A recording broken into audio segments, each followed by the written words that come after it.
Ha habido varias fases en esta historia. Durante los años 50 la CIA tuvo grandes éxitos en derrocar los gobiernos de Irán y de Guatemala por su nacionalismo. Años después van a caer otros y vamos a tener, ¿verdad?, todo el panorama militar que vamos a saber y toda una política exterior norteamericana que aupa más bien las dictaduras militares en detrimento de la democracia en América Latina a favor de sus intereses de seguridad nacional y en su combate contra el comunismo.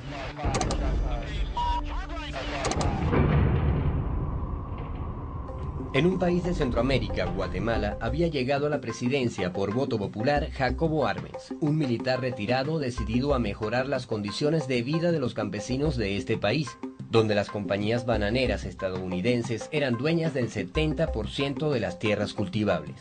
Jacobo Arbenz Guzmán implementó una carretera hacia el Atlántico, la cual sustituía al ferrocarril de las bananeras. Repartió algunas tierras ociosas a los campesinos y eso lo interpretaron los de la United Fruit Company como una amenaza, a las grandes extensiones de terreno que ellos habían acaparado en el país. En una política de dignidad nos hemos negado a ampliar las concesiones de la United Fruit Company. Con la reforma agraria estamos liquidando los latifundios.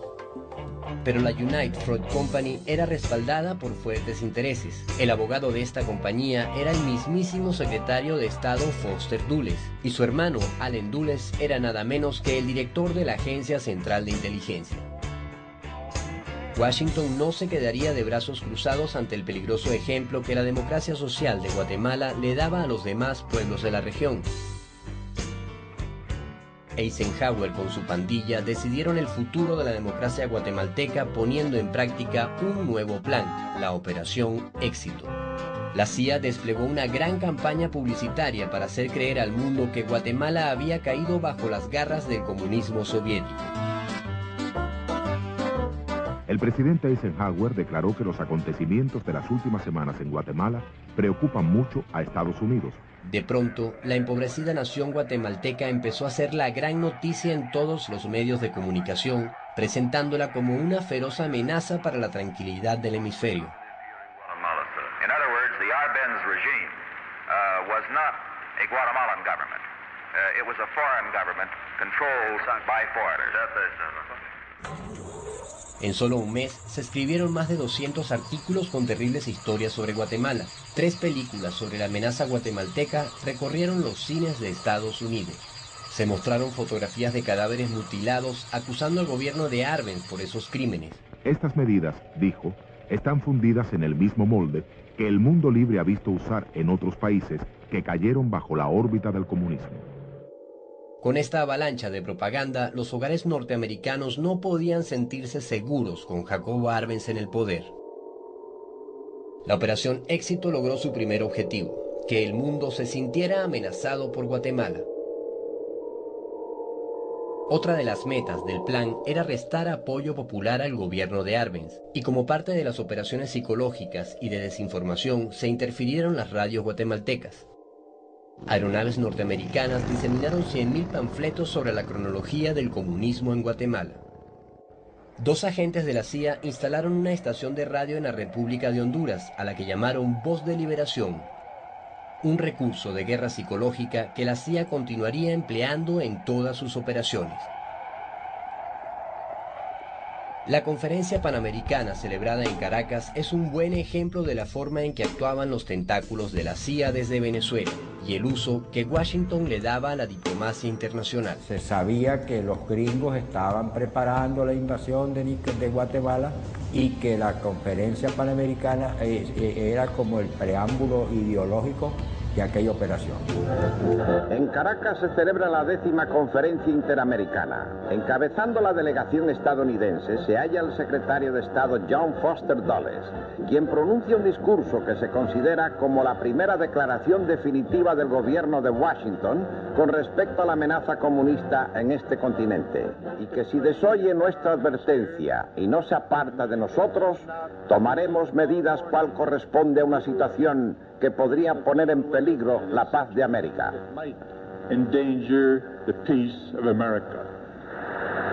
vino exclusivamente a Venezuela a obtener una resolución de la 10ª conferencia señalando que Guatemala era un gobierno comunista, legitimando, digamos así, una intervención de Estados Unidos para derrocar al gobierno de Guatemala. U.S. Secretary of State Dulles takes the rostrum to urge you. They may not themselves have been communists, but they had been subjected to the inflammatory influence of communism, which avowedly uses extreme nationalism as one of its tools. Con la complicidad de la Conferencia Panamericana, la Operación Éxito entraba en su fase final. Sí, hay muchos estudios y ya mucha información difundida en relación a que fue el gobierno de los Estados Unidos el que intervino directamente con mercenarios desde Honduras para derrocar al presidente Jacobo Arbenz. Una base militar en la Florida sirvió de cuartel general de la operación, dirigida por el oficial de la CIA Tracy Burns. Bajo el Tratado de Asistencia Recíproca, los dictadores de la región enviaron su contribución a la invasión. El dictador nicaragüense Anastasio Somoza armaría a los paramilitares financiado por la CIA. Pérez Jiménez no se quedaría atrás enviando armas y logística.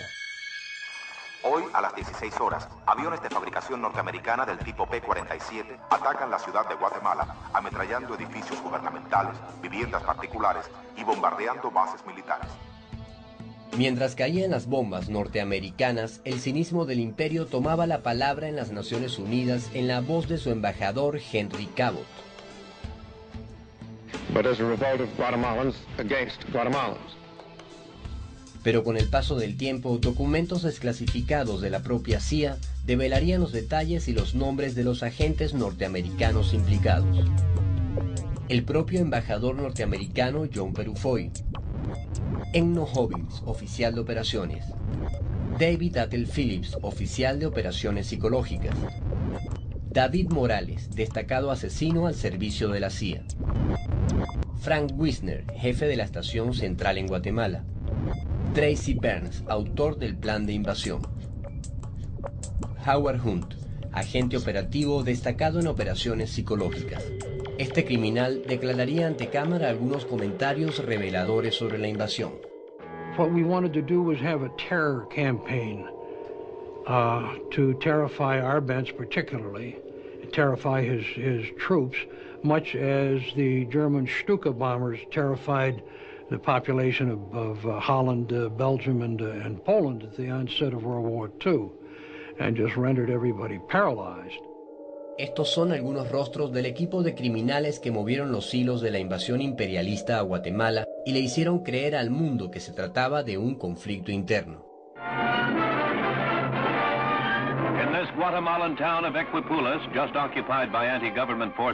Cuando el presidente Jacobo Arbenz ordenó repartir las armas del ejército al pueblo, ya era demasiado tarde. Cercado por generales traidores y viendo a su pueblo morir bajo las bombas de la aviación norteamericana, el presidente Arbenz se dirige al país por radio el 27 de junio. Han usado el pretexto del anticomunismo. La verdad ha de encontrarse en los intereses financieros de la United Fruit y demás monopolios de Estados Unidos que temen que el ejemplo de Guatemala sea imitado por otros países latinoamericanos. Con la esperanza de detener esta agresión y restaurar la paz, he decidido renunciar.